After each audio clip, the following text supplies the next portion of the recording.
একদিন কেউ এসে বলবে, তোমার বসবার ঘরে একটা চৌকি পাতবার জায়গা আছে, আমি ওইখানে আমার খাটিয়া এনে শোবো।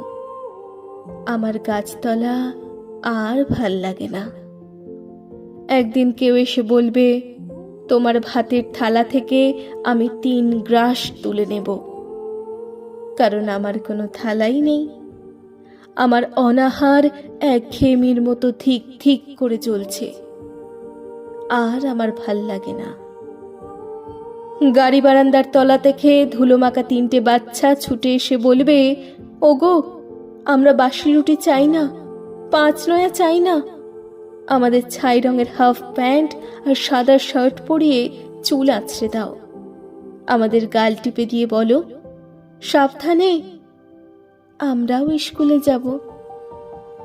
একদিন কয়লা খনির অন্ধকার থেকে উঠে আসবে একজন কালো রঙের মানুষ। সে অবাক হয়ে বলবে, এ কি, আমার জন্য শোকসভা নেই কেন? ডিনামাইট নিয়ে আমি গিয়েছিলাম গভীর থেকে আরো গভীরে। আমি ফিরিনি, কিন্তু তোমাদের জন্য আগুন এসেছে। আমার নামে তোমরা কেন নাম রাখোনি শহরের রাস্তার? তবে এসব রাস্তা কাদের নামে, তাদের তো চিনি না।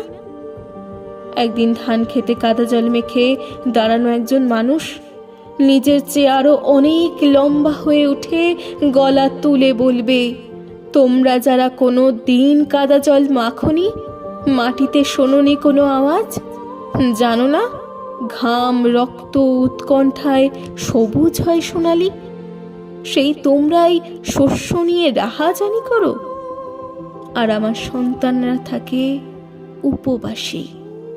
তোমাদের লজ্জা করে না? আমি আসছি।